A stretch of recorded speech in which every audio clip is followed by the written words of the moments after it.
The smell hit me first. Stale grease mixed with bleach, a combination that had become as familiar as my own reflection. I pushed through the glass door of Romano's diner, my sneakers squeaking against the checkered linoleum floor. The fluorescent lights buzzed overhead, casting everything in a sickly yellow glow that made even the regulars look half dead.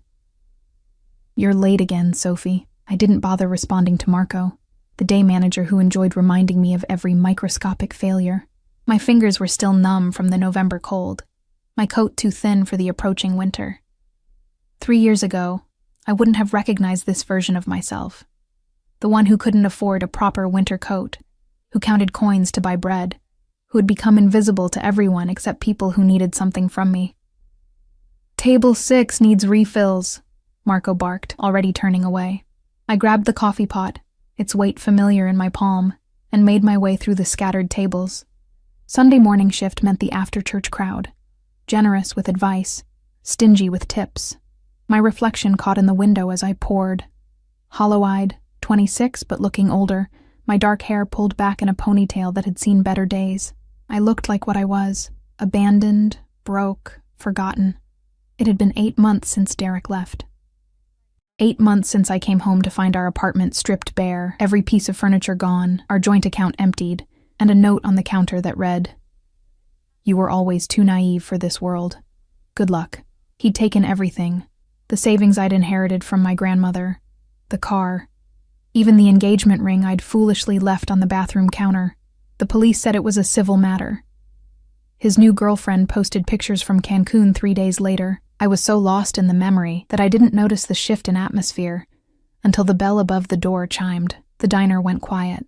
Not the peaceful quiet of early morning, but something else. Something that made the hair on my arms stand up beneath my uniform. I glanced up from pouring Mrs. Henderson's decaf, and that's when I saw him. He stood in the doorway like he owned not just the space, but the very air we breathed. Tall, easily over 6 feet, wrapped in a charcoal coat that probably cost more than I'd make in a year.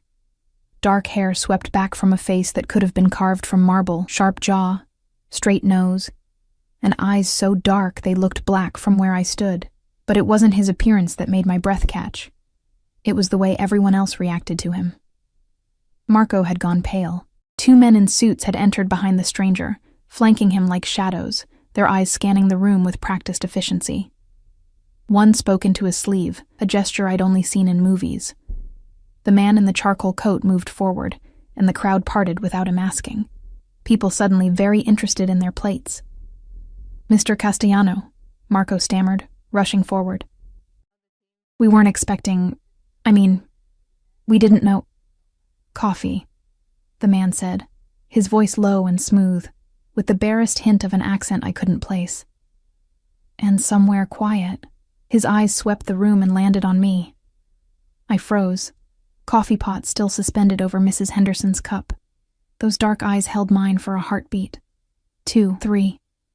And I felt pinned, like a butterfly to a board. There was something predatory in his gaze, something that made every instinct scream danger.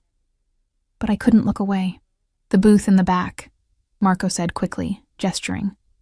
"Sophie will take care of you." "No." I wanted to refuse, to pass this to Janice or anyone else, but Marco was already shoving me forward, practically pushing the coffee pot into my shaking hands. My sneakers carried me across the floor without my permission, and suddenly I was standing beside the corner booth, the one we usually saved for couples who wanted privacy. He slid into the seat with fluid grace, his guards positioning themselves at nearby tables, their backs to him but their attention clearly outward. I'd never seen anything like it. This wasn't just wealth. This was power, the kind that made people disappear into themselves. "Coffee," he repeated, and I realized I'd been staring. "Right, sorry, My hand trembled as I poured, and I watched in horror as the dark liquid sloshed over the rim, spilling onto the white saucer and dripping onto the table. "Shit," I whispered, grabbing napkins. "I'm so sorry, I'll get you another—" "Leave it!" I looked up. He was watching me with an intensity that made my stomach flip. Up close, I could see details I'd missed. A small scar through his left eyebrow, the precise cut of his stubble, the way his hands rested on the table, relaxed, but somehow ready. He smelled like expensive cologne and something darker, like smoke and secrets. I said, "Leave it." His tone wasn't harsh, but it left no room for argument. I stepped back, napkins clutched in my fist. "Can I get you anything else?" "Sit." What? "Sit down." He gestured to the seat across from him. "I can't. I'm working. Marco," he called without raising his voice or looking away from me. "The girl has a break now." "Yes, Mr. Castellano." Marco's voice came from across the diner, eager and frightened. "Sophie, take your break." My legs felt like water as I slid into the booth, the vinyl cold beneath my thighs. This was insane. I didn't know this man. I didn't know why he wanted me to sit, why he was looking at me like I was a puzzle he intended to solve. "What's your name?" he asked, though something in his eyes suggested he already knew. "Sophie. Sophie Chen." "Sophie Chen," he repeated, and the way he said it made my name sound like something valuable. "Do you know who I am?" I shook my head, though the fear in Marco's eyes and the guards and the way everyone avoided looking at us told me everything I needed to know. This was someone dangerous, someone powerful, someone I should run from. "Dante Castellano," he said, watching my reaction. The name meant nothing to me, but I saw one of his guards smirk, like my ignorance was either charming or foolish. Probably foolish. "I come here sometimes," Dante continued, his fingers tracing the rim of the coffee cup. "Early mornings when I need to think. I've seen you before." That should have comforted me. The idea that this wasn't random, that he'd noticed me in a normal way. Instead, it felt like discovering someone had been watching me through my window. "You're always tired," he observed. "You work 2 shifts most days. You take the bus on Halsted Street.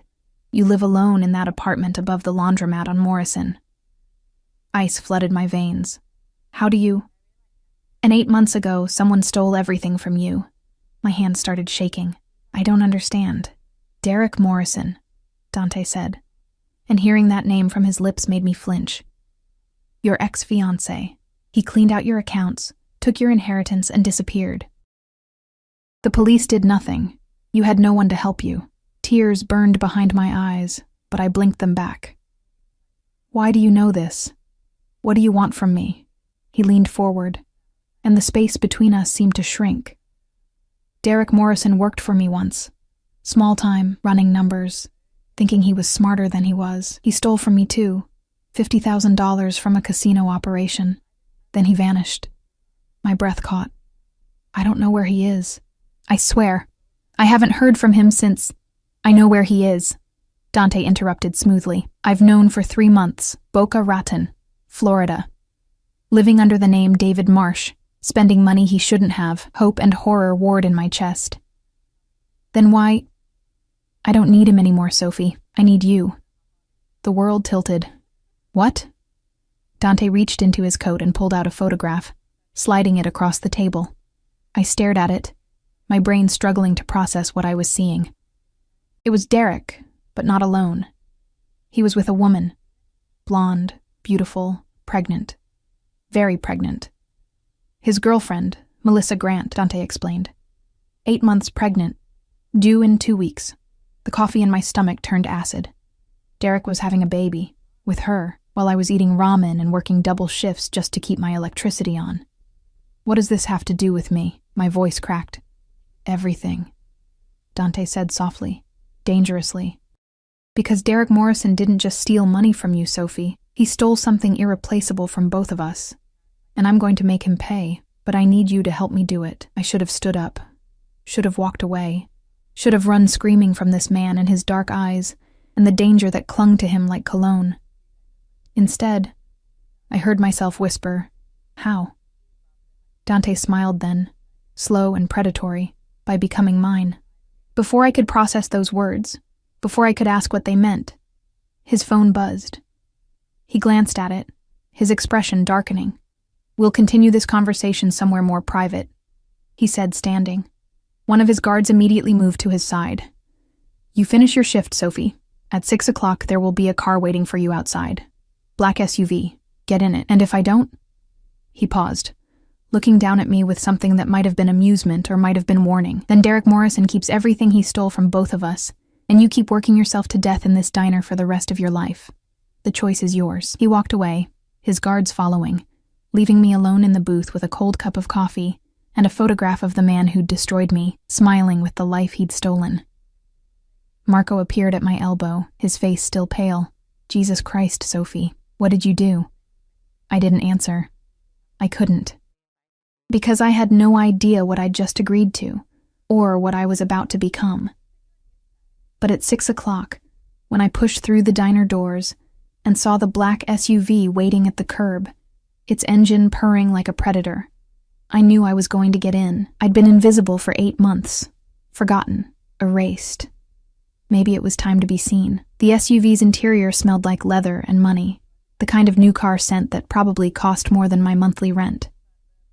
I slid into the back seat, my damp uniform clinging to my skin, and immediately felt out of place. The driver didn't acknowledge me, just pulled smoothly into traffic, the city lights beginning to flicker on as dusk settled over Chicago. My phone buzzed in my pocket, a text from Janice. "Girl, what's going on?" Marco was freaking out. I didn't know how to answer, so I didn't. Instead, I watched the familiar streets blur past. The bodega where I bought discounted bread. The library where I spent my days off because it was warmer than my apartment. The bus stop where I waited every morning in the cold. All of it falling away as we drove north, away from my neighborhood and into areas I only saw in magazines. The buildings grew taller, cleaner. The people on the sidewalks wore coats that actually fit. We passed restaurants with names in French and Italian, their windows glowing warm and golden.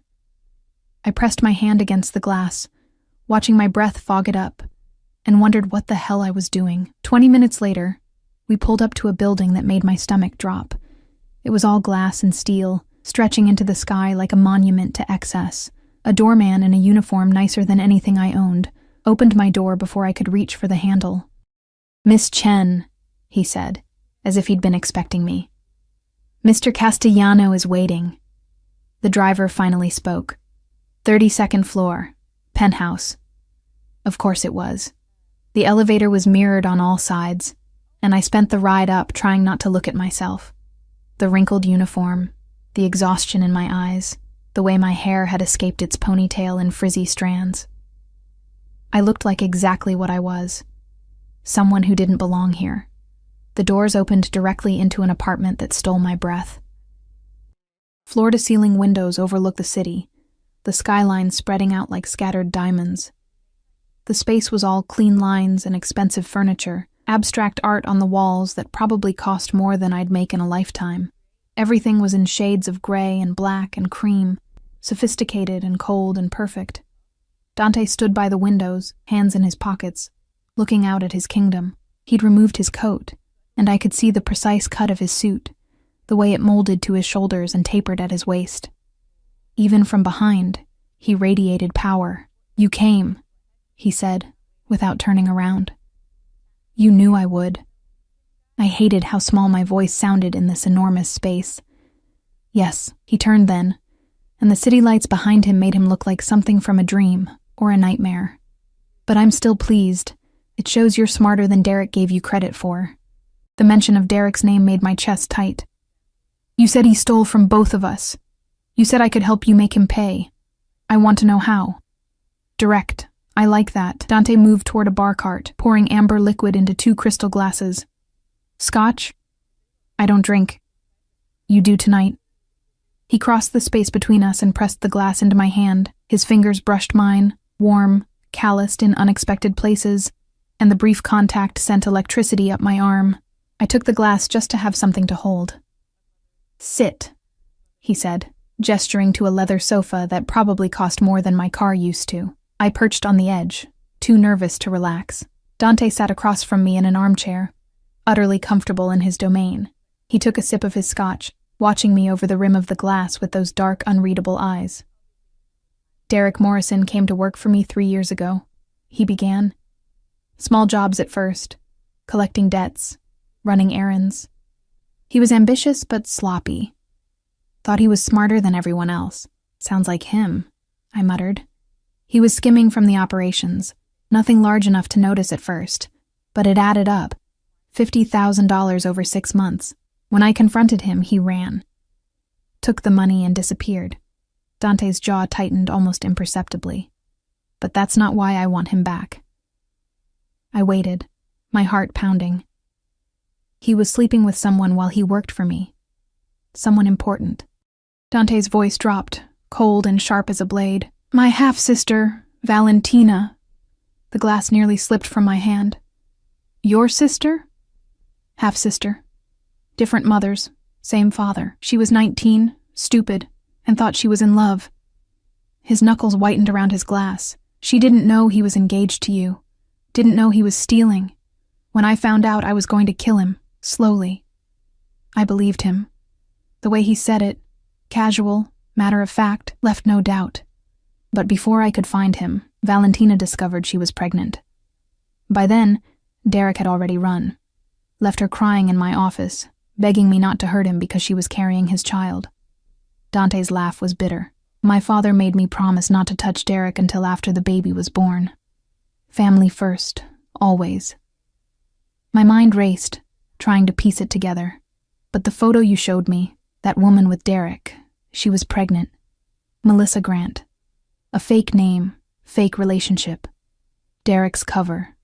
Dante leaned forward, elbows on his knees. But Valentina is real. She's in Florida too, living in a house I bought her, waiting to give birth to that bastard's child. And Derek has no idea she's there, no idea I've been watching him this whole time, waiting for the right moment. What moment? The moment when I could take everything from him.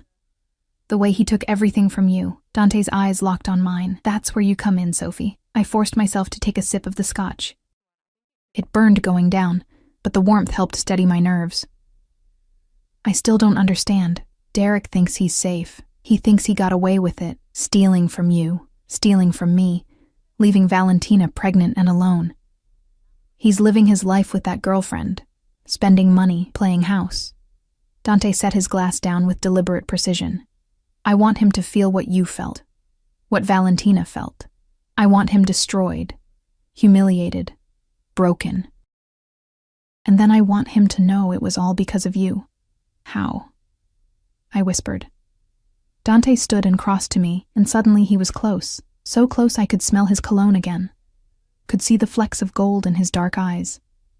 He reached out slowly, giving me time to pull away, and tilted my chin up with his fingers. You're going to become my fiancé. The word hung in the air between us, impossible and terrifying. We'll make it public, he continued, his thumb brushing my jawline in a touch that felt possessive. Pictures, events, the works. I'll dress you in clothes that cost more than Derek ever made. I'll put diamonds on your fingers that will make his theft look like pocket change. You'll be seen on my arm at restaurants, galas, everywhere that matters. Why would that hurt him? My voice came out breathless, because Derek will see that the nobody he threw away became someone he could never touch. Someone protected by the most dangerous man in Chicago, someone who has everything he dreamed of and more. Dante's grip on my chin tightened just slightly. And when he's consumed with jealousy and rage, when he can't stand it anymore, he'll do something stupid. He'll try to contact you, or he'll try to come back. And when he does, I'll be waiting. And then what? Then I take everything. His money, his freedom, his future, and he'll know it was you who brought him down. I should have been horrified. Should have run from this man and his dark plans and the danger that radiated from him like heat. But all I could think about was Derek's note. You were always too naive for this world, and the empty apartment, and the 8 months of struggling just to survive. What do I get out of this? I asked. Dante smiled, and it was like watching a wolf bare its teeth. Everything he stole from you, I'll get your money back. Every penny. Plus interest. Plus compensation for what you've suffered. Money isn't everything. No, he agreed. You also get revenge. You get to watch him lose everything like you did.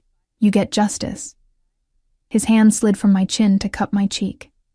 And you get my protection. No one will ever hurt you again, Sophie. No one will ever make you feel small or invisible or worthless. I'll make sure of that. The promise in his voice made something in my chest crack open. When was the last time someone had wanted to protect me? When had I last mattered to anyone? How long would this arrangement last? I managed to ask. As long as it takes. A few months, maybe. Until Derek makes his move. Dante's thumb traced my cheekbone. You'll live here. I have plenty of space. You'll quit the diner, quit your second job. Your only job will be being seen with me and playing the part. And at night? The question came out barely above a whisper. His eyes darkened. Separate bedrooms. This is business, Sophie, unless you want it to be something else. The suggestion hung between us, dangerous and electric. I pulled away, standing up on shaky legs, needing distance from him and the way he made my skin feel too tight. I need to think about it. No, you don't. Dante stood as well, towering over me. You made your decision when you got in the car. You made it when you didn't run from the diner. You made it when you looked at that photo and felt what I knew you'd feel. Anger, betrayal, hunger for revenge. He was right. God help me. He was right. I need to hear you say it, though, he continued, stepping closer. I need to hear you choose this. Choose me. This is insane, I breathed. Yes, you're dangerous. Very. I don't even know you. You will. He reached out and took my hand, his fingers wrapping around mine completely. Say yes, Sophie. Let me give you back everything that was taken from you. Let me make you untouchable. I looked down at our joined hands. His so much larger, scarred across the knuckles, marked by a life I couldn't imagine. Then I looked up at his face, at those dark eyes that seemed to see straight through me. Derek had left me with nothing, had made me believe I was nothing. This man, this dangerous, powerful, terrifying man, was offering me everything. Yes, I whispered. Dante's smile was triumphant and possessive, and before I could process what was happening, he lifted my hand to his lips and pressed a kiss to my knuckles. The gesture was old-fashioned, courtly, and somehow more intimate than anything I'd experienced.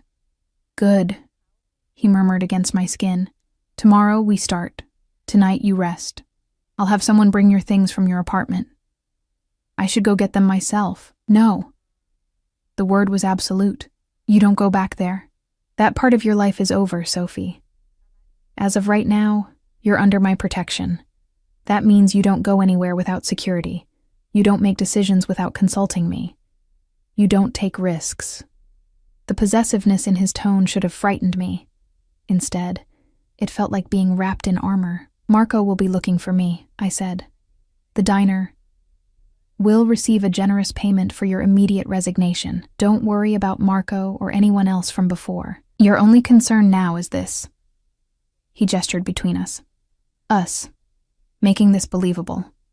Making Derek suffer. A knock at the door interrupted us. One of Dante's guards entered, the same one from the diner. Everything's arranged, boss. The room's ready. Thank you, Luca. Dante turned back to me. He'll show you to your room. There are clothes in the closet, toiletries in the bathroom. Tomorrow morning we'll go shopping for more.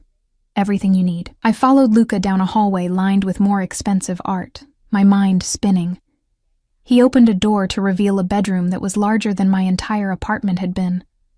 A king-sized bed with white linens, another wall of windows overlooking the city, a bathroom visible through an open door that looked like it belonged in a spa.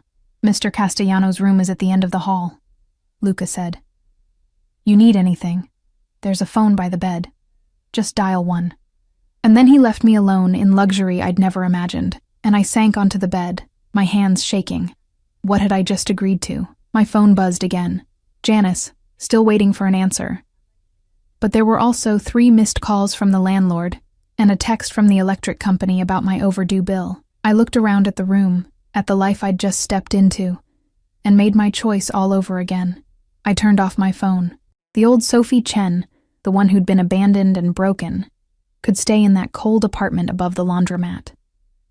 This Sophie, Dante Castellano's fiancée, was someone else entirely. Someone Derek Morrison was going to regret ever meeting. I woke to sunlight streaming through windows I'd forgotten to cover, and the smell of coffee brewing somewhere in the penthouse. For a moment, I couldn't remember where I was. The bed was too soft, the sheets too smooth, the silence too complete. Then it all came rushing back. Dante, the deal, the revenge I'd agreed to help orchestrate. My phone sat on the nightstand where I'd left it, still turned off. I didn't reach for it. Instead, I padded barefoot across plush carpet to the bathroom and stopped in the doorway, speechless. Marble countertops, a shower that could fit 4 people, a bathtub that looked more like a small pool. Bottles lined the counter, expensive brands I'd only seen in magazines.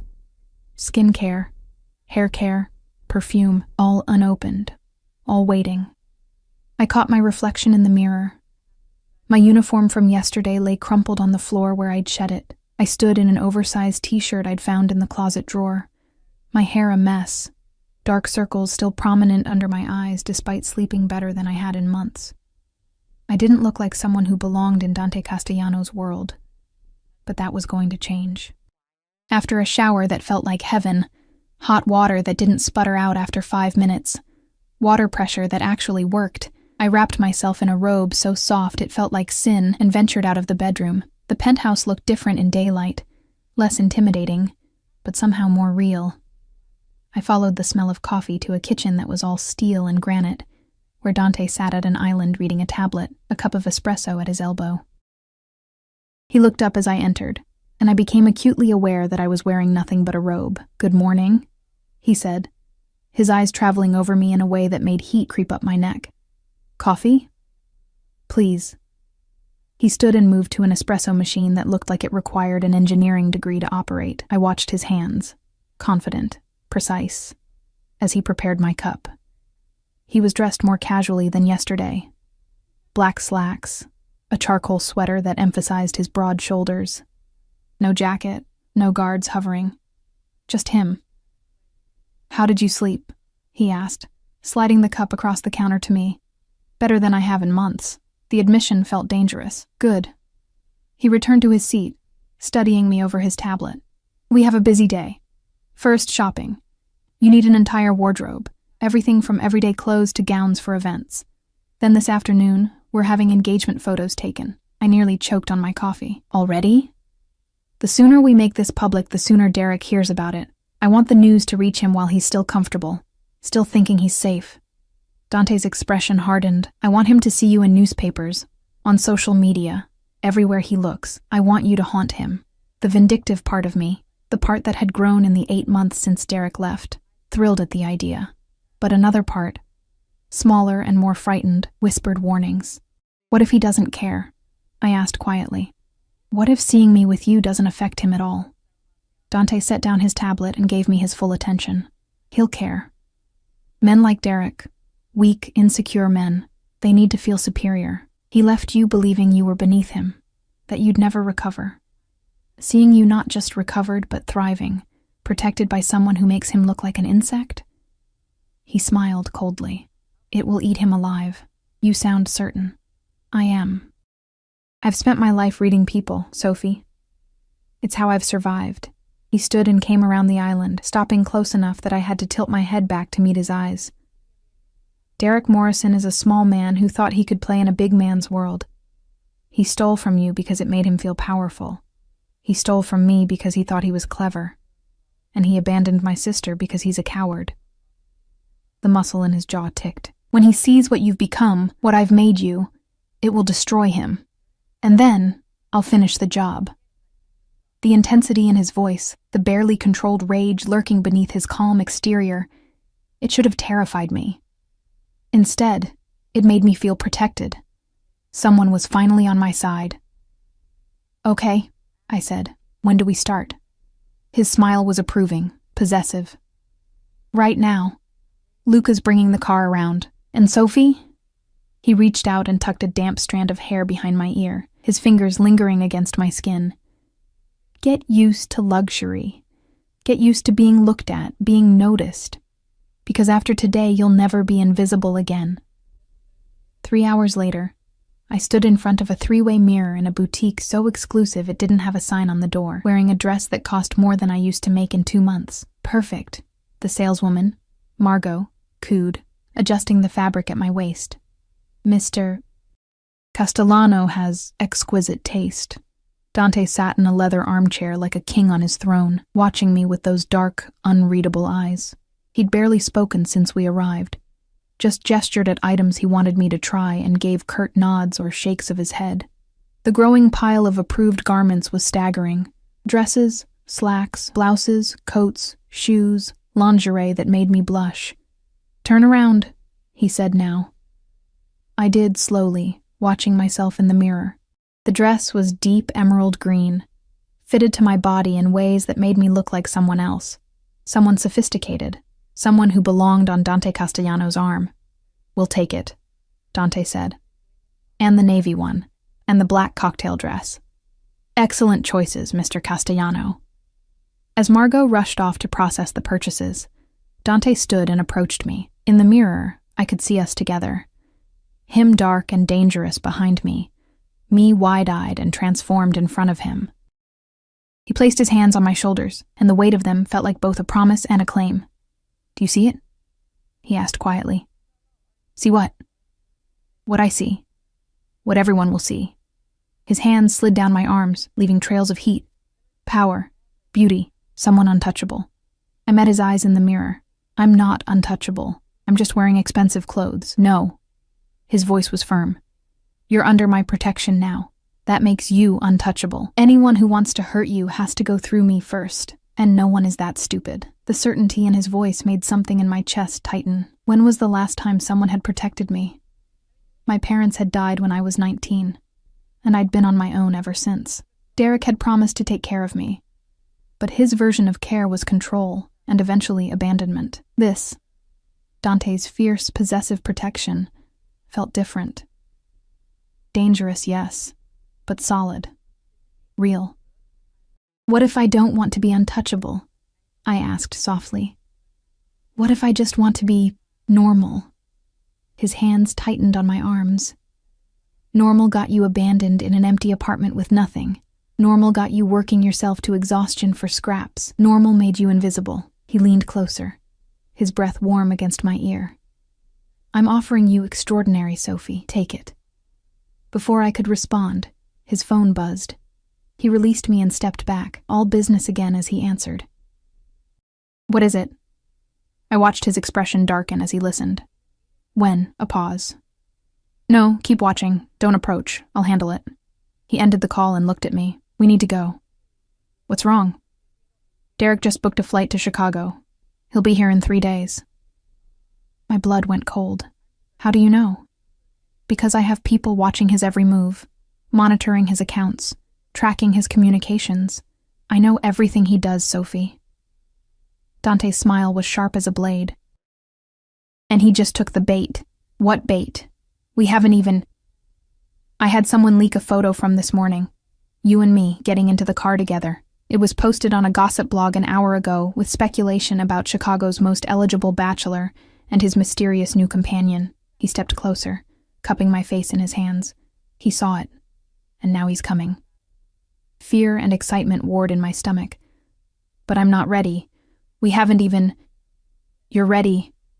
Dante's thumb stroked my cheeks. "And tonight, we make it official. I'm taking you to Marcello's, the most exclusive restaurant in the city. We'll be seen, photographed. And tomorrow, the announcement of our engagement will be in every paper and on every social media feed." "Tomorrow?" My voice came out as a squeak. "Tomorrow, before Derek lands. I want him to arrive knowing you're mine." The possessiveness in his tone should have alarmed me. Instead, it sent shivers down my spine. "Can you do this, Sophie? Can you play the part of a woman desperately in love with me?" I looked at him, this dangerous, powerful man who'd swept into my life and offered me everything Derek had taken. This man who looked at me like I mattered, like I was valuable, like I was worth protecting. "Yes," I whispered. "Good." He released me and pulled out his phone, typing rapidly. "Margot will finish here. Luca will take you back to the penthouse. I have some business to attend to, but I'll pick you up at 8. Wear the black dress. Dante." He looked up, and the intensity in his gaze stole my breath. "What happens when this is over?" I asked. "When Derek is caught and punished and your sister has her baby, what happens to me?" For a moment, something flickered in his eyes, something that might have been uncertainty, or might have been desire. Then it was gone, replaced by his usual controlled expression. "We'll discuss that when the time comes," he said, For now, focus on tonight. Focus on being mine." Then he was gone, striding out of the boutique with the confidence of a man who owned the world. I stood alone in the emerald dress, surrounded by luxury, and wondered if I'd made a deal with the devil. That evening, I stood in front of the mirror in my bedroom, barely recognizing myself. The black dress hugged every curve, the neckline just low enough to be daring without being vulgar. My hair had been professionally styled, loose waves that cascaded over my shoulders, makeup that made my eyes look huge and mysterious, heels that added 3 inches to my height, but still left me shorter than Dante. I looked like someone from a movie, someone important, someone who definitely didn't work double shifts at a diner. A knock at my door made me jump. "Come in." Dante entered, and the sight of him in a tailored tuxedo made my mouth go dry. He looked like sin and power wrapped in expensive fabric, his dark eyes sweeping over me with an intensity that made my skin burn. "You're beautiful," he said simply. "Thank you. You look—" I struggled for words. "Very handsome." He crossed the room and pulled a small box from his pocket. "One more thing." The ring inside made my heart stop. It was stunning. A large diamond surrounded by smaller stones set in platinum. The kind of ring that made statements. The kind of ring that declared ownership. "Give me your hand," Dante said. I extended my left hand, trembling slightly. He slid the ring onto my finger, and it fit perfectly, catching the light and throwing rainbows across the walls. "How did you know my size?" I asked. "I know everything about you, Sophie." He lifted my hand to his lips, kissing just above the ring. "Your size, your coffee order. The fact that you're afraid of heights but pretend you're not. The fact that you haven't cried once since Derek left, because you refused to give him that power." Tears burned behind my eyes at the accuracy of his observations. "But you can cry with me," he continued softly. "You can be vulnerable with me. Because I won't use it against you. I'll protect you instead." A tear escaped, rolling down my cheek. Dante caught it with his thumb, his touch impossibly gentle for such a dangerous man. "Thank you," I whispered. "Don't thank me yet." He released my hand and offered his arm. "Tonight is just the beginning. Are you ready?" I looked at the ring on my finger, feeling its weight. Looked at Dante, standing there in his tuxedo, offering me revenge and protection, and a life I'd never dreamed possible. "Yes," I said, taking his arm. "I'm ready." As we walked out of the penthouse together, the flash of cameras already waiting downstairs, I realized something terrifying. This might have started as a business arrangement, as revenge against Derek, but the way Dante looked at me, the way he touched me, the way he said my name, this was becoming something else entirely. And I wasn't sure if that thrilled me or terrified me, maybe both. Marcello's was everything I'd imagined exclusive restaurants to be, and more. Crystal chandeliers cast golden light over white tablecloths, the murmur of conversation mixing with soft classical music.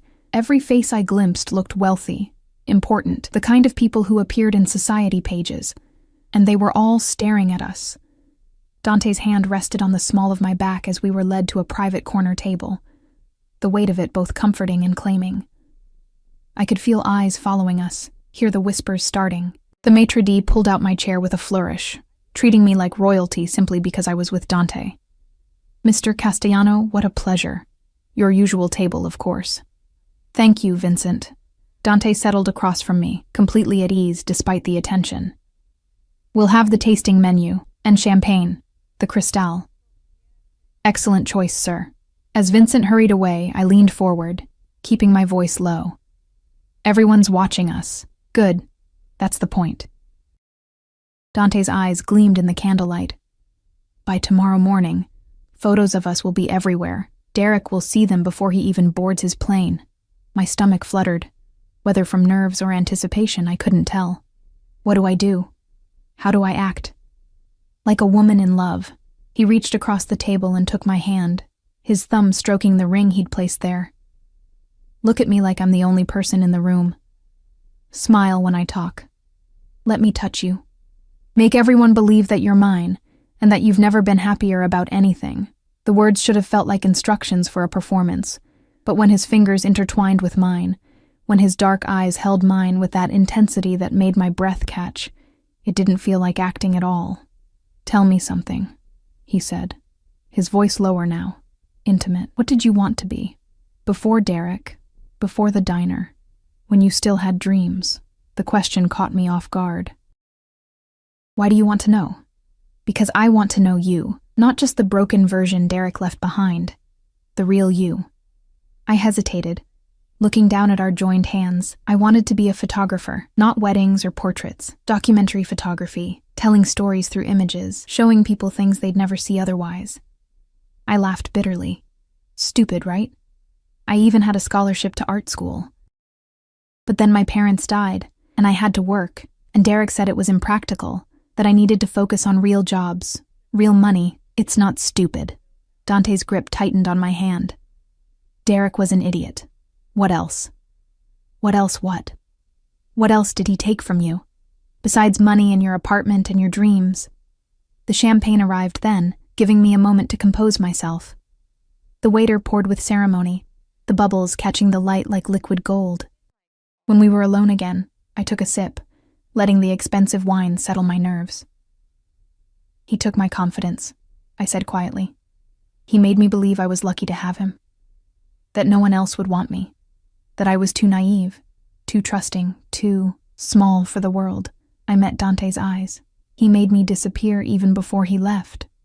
Something dark and dangerous flashed across Dante's face. He was wrong. About all of it. Was he? I pulled my hand back, suddenly angry.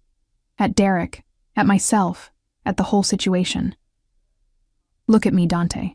A week ago I was serving coffee and living in a studio with heat that barely worked. Now I'm wearing a dress that costs more than my monthly rent, sitting in a restaurant I couldn't afford to even walk past, pretending to be engaged to a man I barely know who runs what? The Mafia? Criminal organizations? I don't even know exactly what you do." My voice had risen slightly, and I forced myself to lower it, aware of the interested glances from nearby tables. So maybe Derek was right. Maybe I am too naive, because I agreed to this insane plan without even asking what it might cost me. Dante was quiet for a long moment, studying me with those unreadable dark eyes. Then he stood, came around the table, and offered his hand. "Come with me." "What?" "Where? Trust me." I let him pull me to my feet, and he led me through the restaurant to a private balcony overlooking the city. The November air was cold, but he shrugged out of his jacket and draped it over my shoulders before I could protest. It smelled like him, cologne and smoke and something darker. "You want to know what I do?" he asked, leaning against the railing. "I run businesses, legitimate ones, restaurants, real estate, construction. But I also handle things that exist in gray areas, protection for people who can't go to the police, solutions to problems the law won't touch. Justice when the system fails." He turned to face me fully. "My father built an empire on blood and fear. When he died, I inherited it, along with his enemies, his debts, his sins.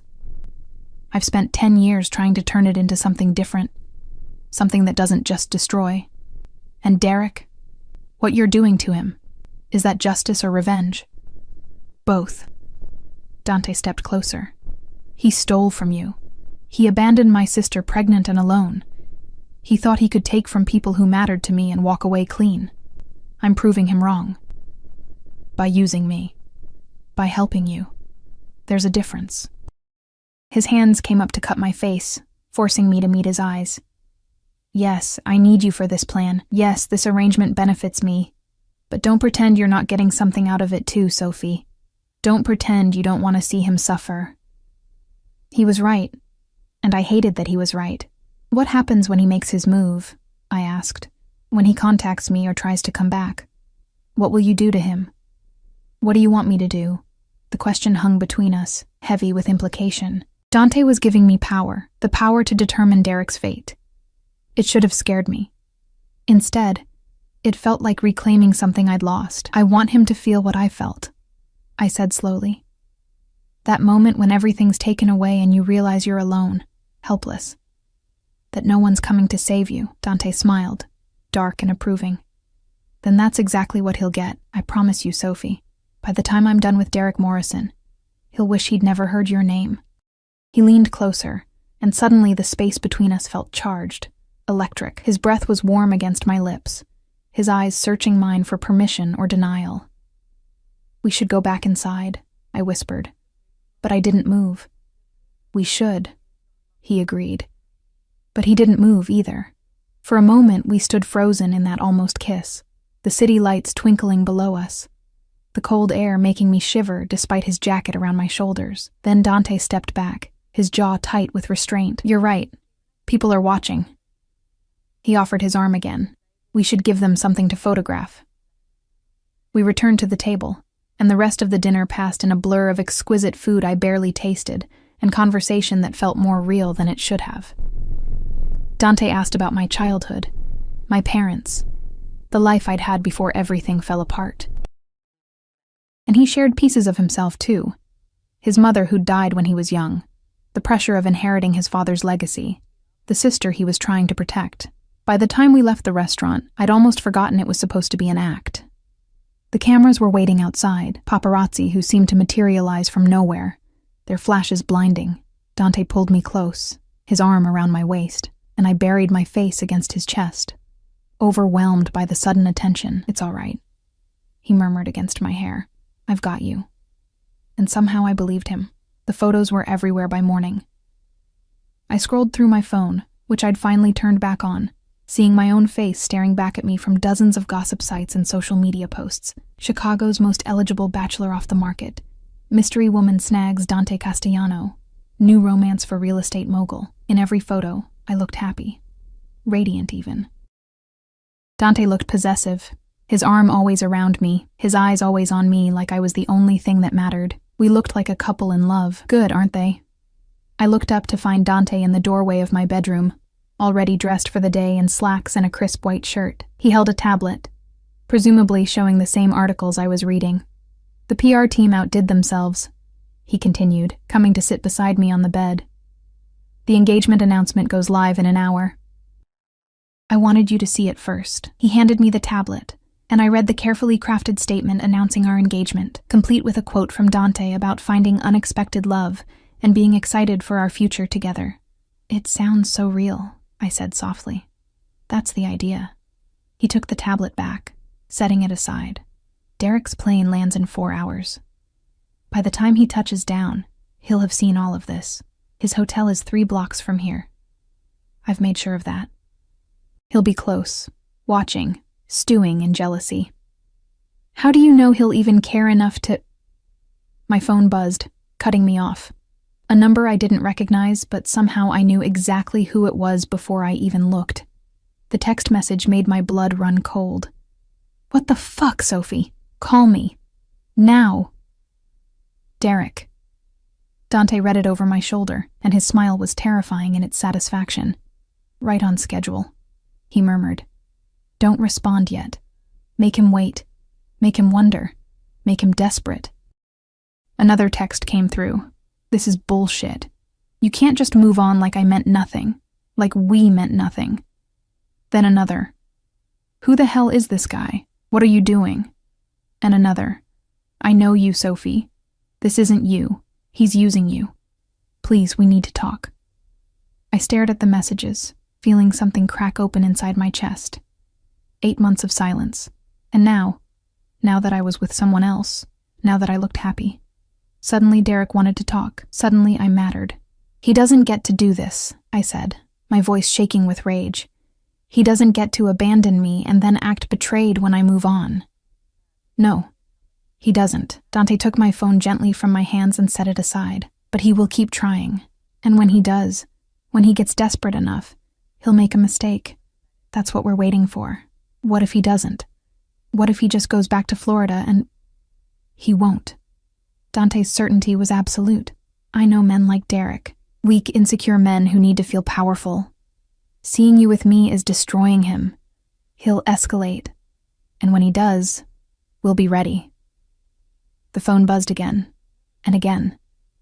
Derek's messages coming faster now, more desperate, angrier. "You think you're better than me now? You think some rich asshole makes you special? I gave you everything and you threw it away for what? Money? Status?" "You're making a mistake, Sophie. This guy is dangerous. I'm trying to protect you." That last message made me laugh. A bitter, broken sound. Protect me.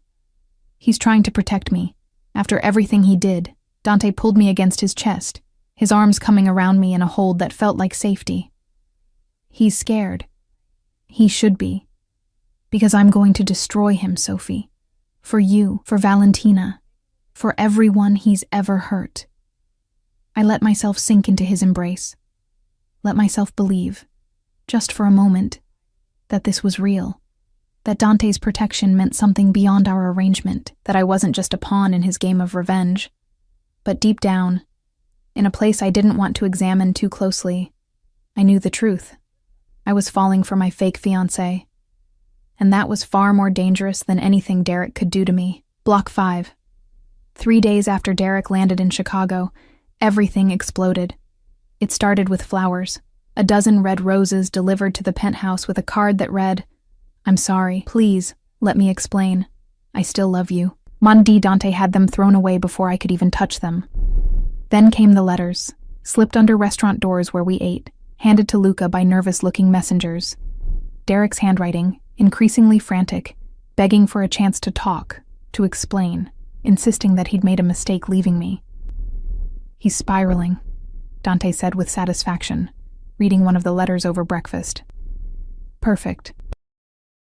But I felt something twisting in my stomach. Not sympathy for Derek exactly, but a growing unease about what we'd set in motion. The messages were getting darker, more possessive. "You belong with me, not him. I know you still love me.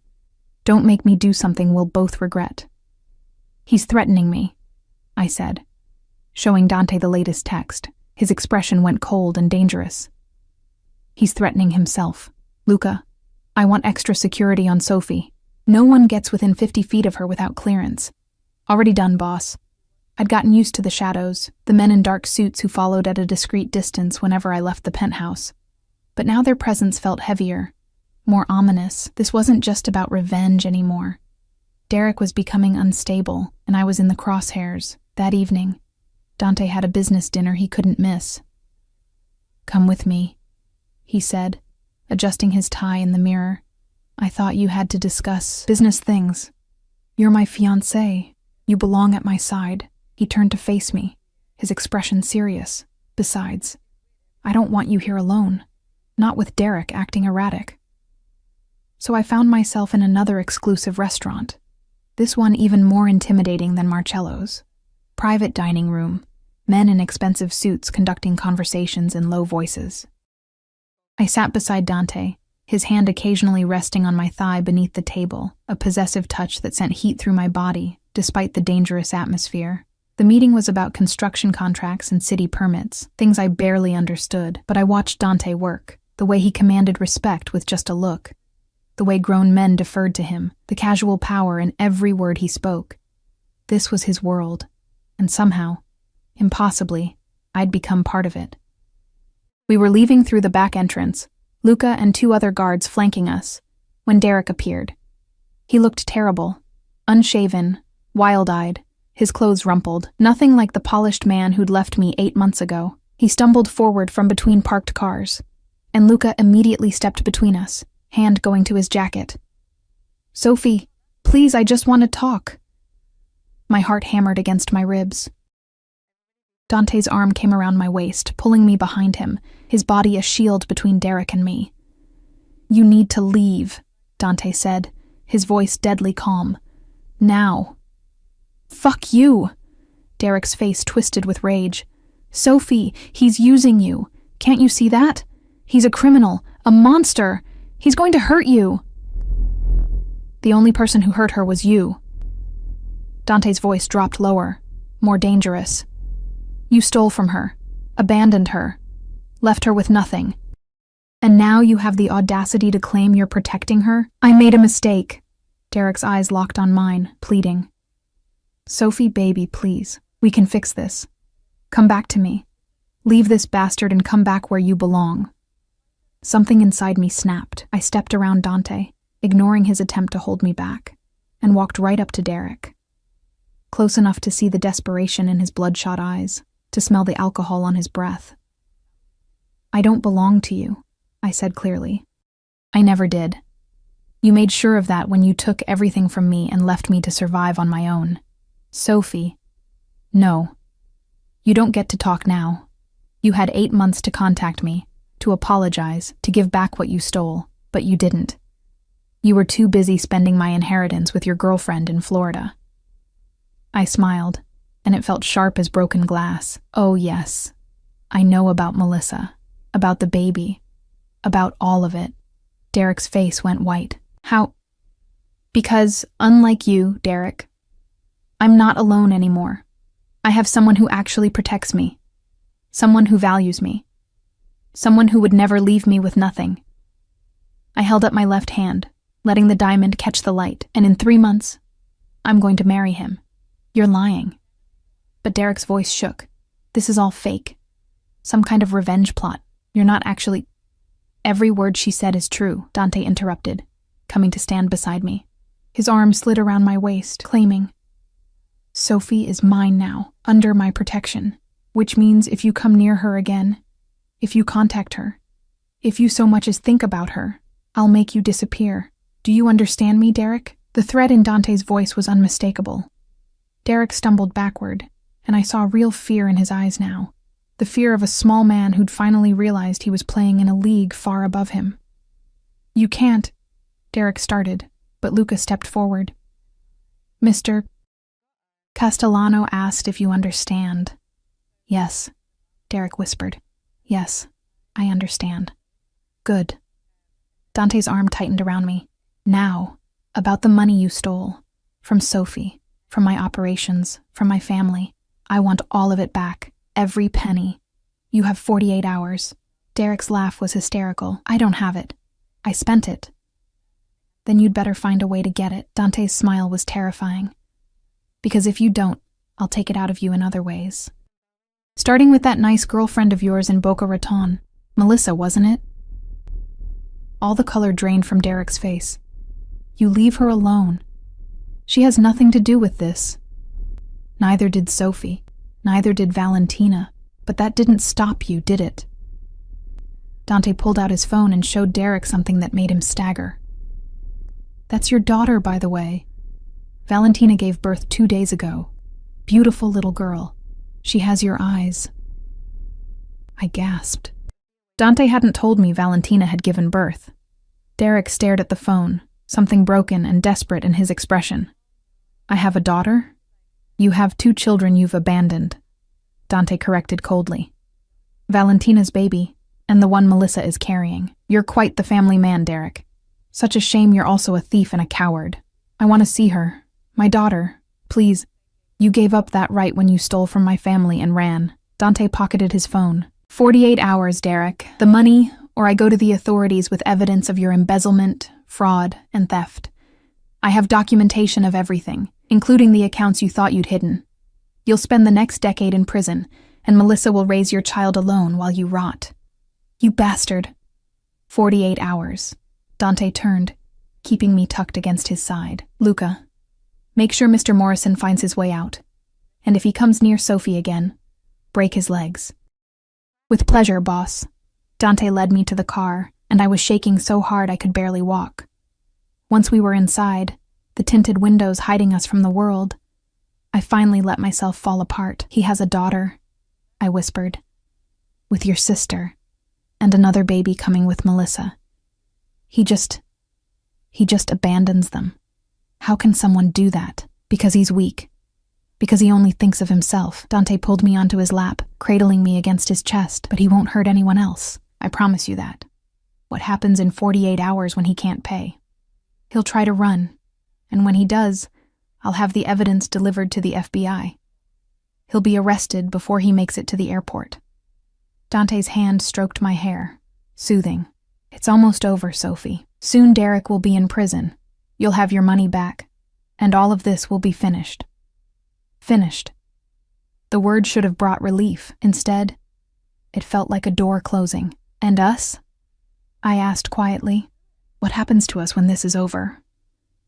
Dante was silent for a long moment, his hand stilled in my hair, and I could feel the tension in his body. Sophie, don't. I pulled back to look at him, tears streaming down my face. Don't tell me this was just business. Don't tell me the past 2 weeks meant nothing. Because I feel it, Dante. The way you look at me, the way you touch me, the way you say my name. This isn't fake anymore, at least not for me. His jaw clenched. You don't know what you're saying. Yes, I do. I'm saying I'm falling for you. I'm saying that somewhere between the revenge plot and the fake engagement and all of this insanity, I started to care about you. Really care. I cupped his face, forcing him to meet my eyes. Tell me I'm alone in this. Tell me you don't feel it too. Sophie, tell me. I can't. The words burst from him raw and honest. I can't tell you that because it would be a lie. Because every time I touch you, I want more. Every time I see you in another man's path, I want to destroy them. Every time you smile at me, I want to keep you locked in my penthouse where nothing can hurt you and no one can take you away. His hands came up to frame my face, his thumbs wiping away my tears. You were supposed to be a tool, Sophie. A means to an end. A way to hurt Derek and protect Valentina. But you became something else. You became mine. Really mine. And that terrifies me because everyone I've ever cared about has been used against me or taken away. I'm not going anywhere, I whispered. You don't know that. You don't know what my life is really like. The dangers, the enemies, the constant threat. I kissed him. It wasn't planned, wasn't strategic. I just leaned forward and pressed my lips to his, silencing his protests with action instead of words. For a heartbeat, he froze. Then his arms crushed me against him and he kissed me back with a desperation that matched my own. It was nothing like the chaste touches we'd shared for cameras. This was raw, hungry, real. His hands tangled in my hair, his mouth claiming mine like he was drowning, and I was air. I melted into him, 8 months of loneliness and pain and fear dissolving in the heat between us. When we finally broke apart, both breathing hard, Dante rested his forehead against mine. This is a terrible idea, he murmured. Probably. I'm dangerous. My world is dangerous. I know. You deserve better than this, better than me. That's not your decision to make. I pulled back just enough to meet his eyes. I'm not some helpless victim who needs to be protected from her own choices, Dante. I'm choosing this. I'm choosing you. His laugh was shaky, almost disbelieving. You're either very brave or very stupid. Maybe both. I smiled through my tears. We're good together. I'm also right, real together.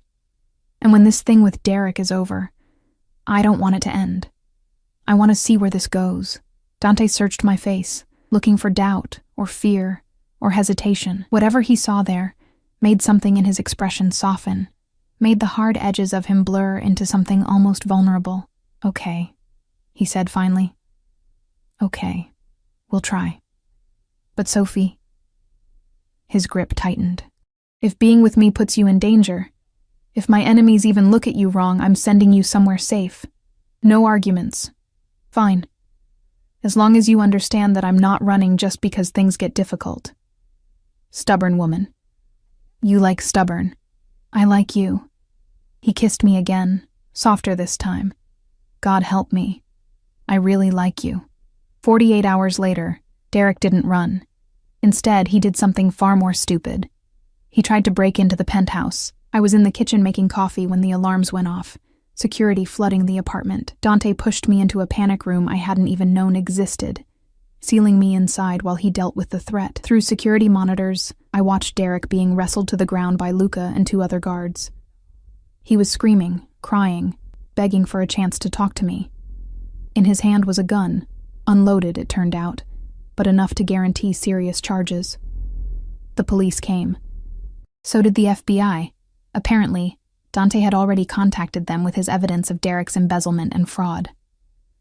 I watched through the monitors as Derek was led away in handcuffs, still screaming my name. It should have felt like victory. Instead, I just felt tired. Dante found me in the panic room an hour later, wrapped in a blanket despite the warmth. He sat beside me, pulling me into his arms without a word. It's over.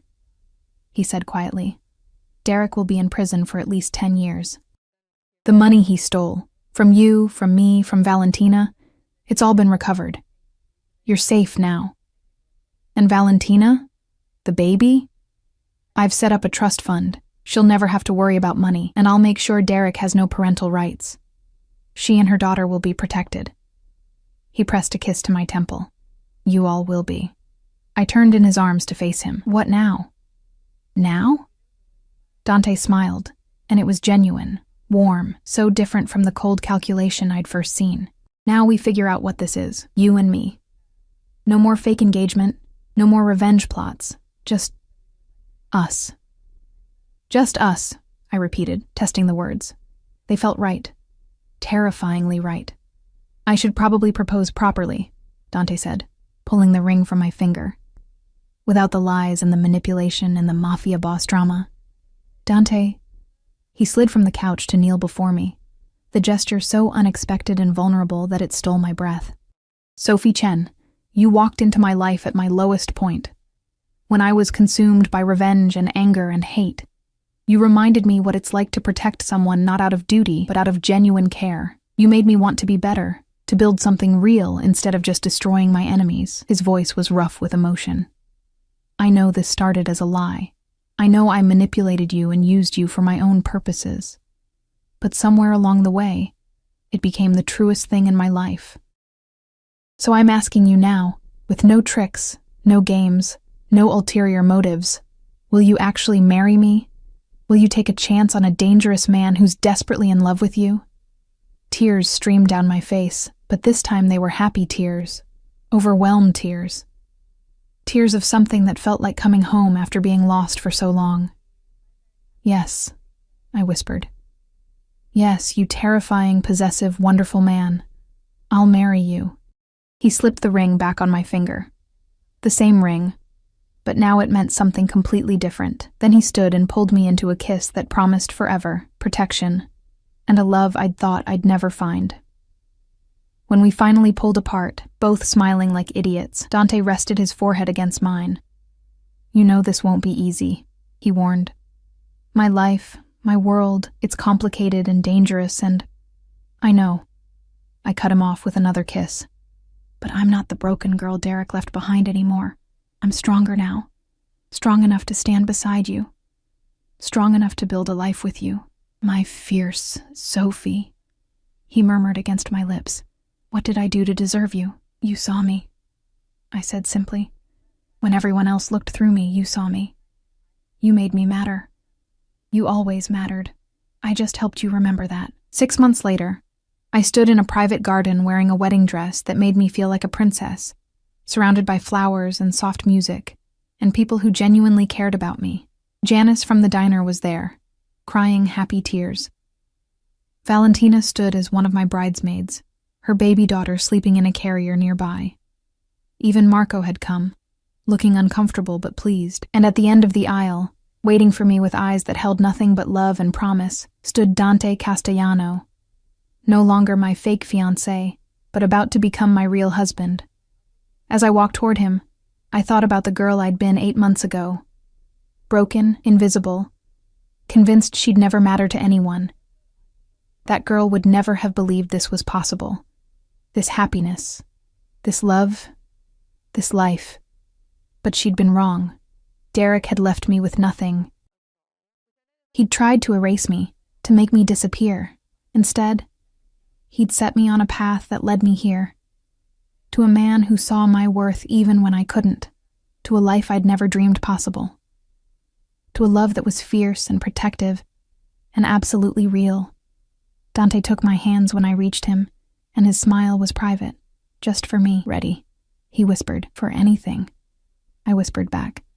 As long as it's with you. The past was behind us. Derek in prison. The revenge complete. The debts all settled. And ahead of us stretched a future neither of us had planned, but both of us wanted desperately. As we said our vows, as Dante slipped a wedding band beside my engagement ring, as he kissed me in front of everyone who mattered, I realized something important. Sometimes the worst betrayal leads you exactly where you need to be. Sometimes losing everything means gaining something far more valuable. And sometimes The man who starts as your protector becomes the love of your life. My ex had left me with nothing, but in losing everything, I'd found the man who would give me the world. And that was worth every moment of pain it took to get here.